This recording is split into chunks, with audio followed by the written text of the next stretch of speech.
Bismillahirrahmanirrahim. Assalamualaikum warahmatullahi wabarakatuh. Waalaikumsalam warahmatullahi wabarakatuh. Alhamdulillahirabbil alamin. Wassalatu wassalamu ala asyrafil anbiya'i wal mursalin wa ala alihi washabbihi ajmain. Amma ba'd. Yang saya hormati Ibu dosen, Ibu Nyai Afwah Mumtazah selaku dosen pembimbing mata kuliah fikih. Yang saya hormati Ibu Nur Habibah, yang saya hormati Ibu Miftahul Nur Ulfa Anisa. Senang sekali rasanya kita bisa berdiskusi pada kesempatan kali ini. Sebelum itu, saya perkenalkan dulu, kami dari kelompok 6. Nama saya Muhammad Abu Hasani, kemudian ada Ibu Nur Habibah, dan ada Ibu Miftahul Nurulfa Anisa. Pada kesempatan kali ini kita akan berdiskusi mengenai materi zakat penghasilan.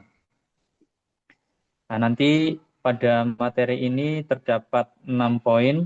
Untuk poin A, B, C nanti akan saya bacakan sendiri. Kemudian setelah itu pada poin D, E, F akan dibacakan oleh Ibu Nisa. Dan kemudian poin G, H, I nanti akan disampaikan oleh Bu Nur Habibah.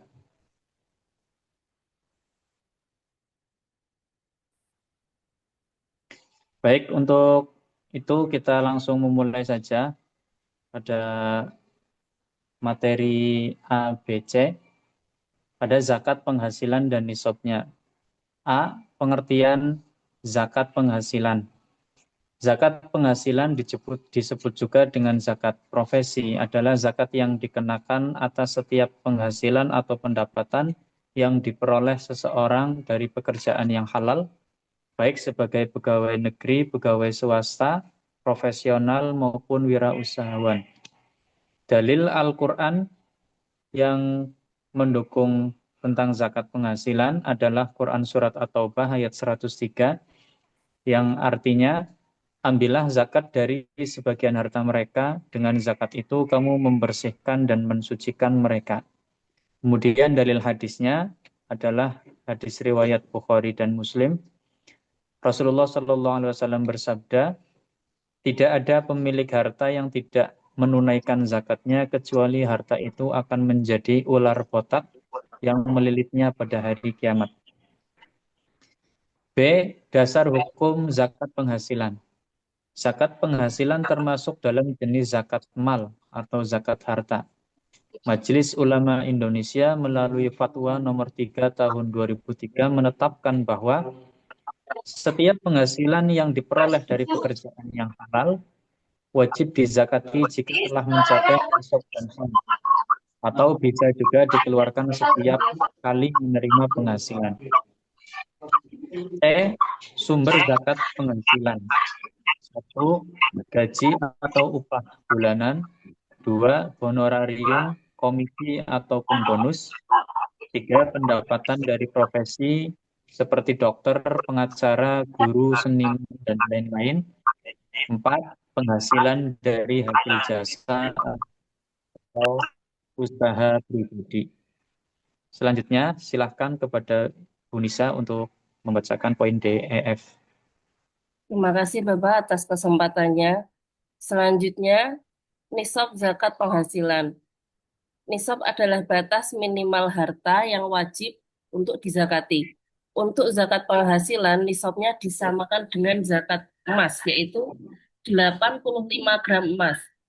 Jadi jika misalnya harga emas 1.200.000 per gram, maka penghitungan nisabnya 85 dikali 1.200.000.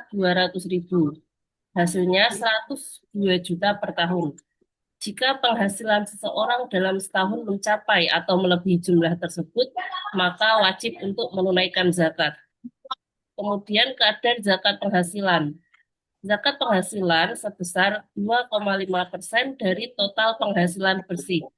Cara menghitungnya yang pertama per bulan tanpa menunggu haul. Jika gaji lebih dari sama dengan 1/12 dari nisab, maka langsung mengeluarkan zakat sebesar 12,5%. Contoh penghitungan zakatnya, gaji sebesar 8.500.000 per bulan, maka zakatnya 2,5% dikali 8.500.000. Hasilnya 212.500. Cara yang kedua per tahun. Jika total penghasilan tahunan melebihi nisab yaitu 85 gram emas, maka zakat 2,5% dari total penghasilan bersih tahunan. Selanjutnya, waktu dan cara pembayaran zakat penghasilan bisa dikeluarkan setiap bulan ketika menerima gaji atau dikumpulkan setahun sekali, atau bisa juga disalurkan melalui lembaga amil zakat, masjid, atau langsung kepada 8 golongan penerima zakat.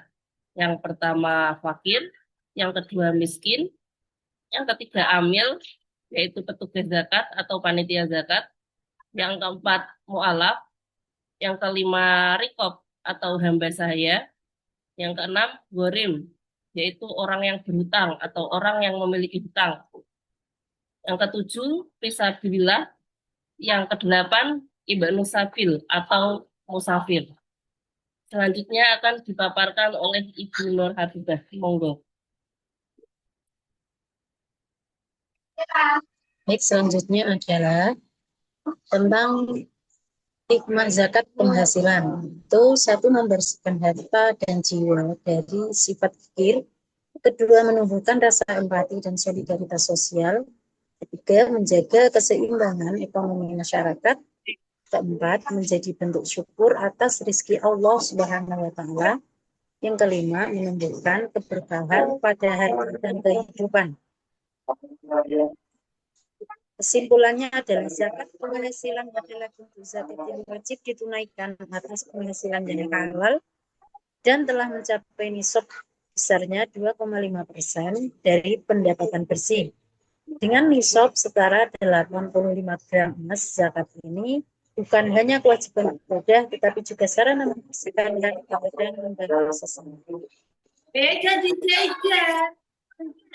Selanjutnya bisa berdiskusi pada materi hari ini. Saya mau bertanya, kita diskusikan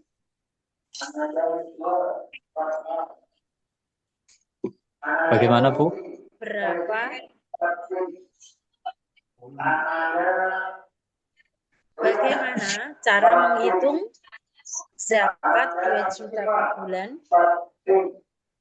Dan yang kedua, jika di dalam sebuah realita kehidupan seorang karyawan atau buruh punya gaji 2 juta per bulan, sedangkan dalam sebulan itu ada tanggungan biaya kredit, bagaimana cara menghitung nisabnya dan apakah berkewajiban mengeluarkan zakat?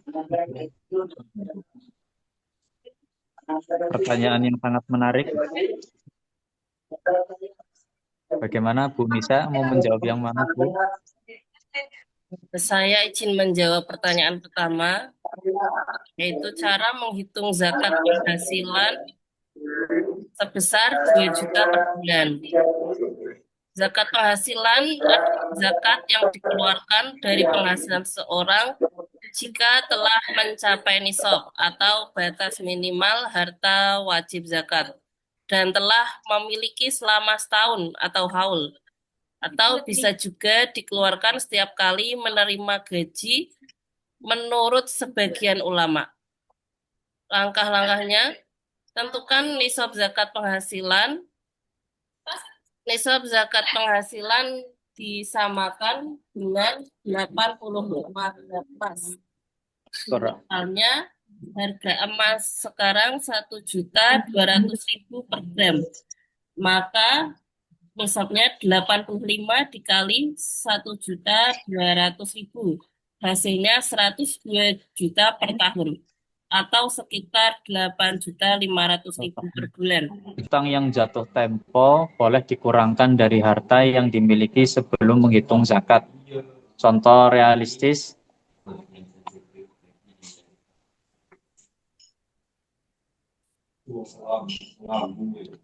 gaji 2 juta per bulan,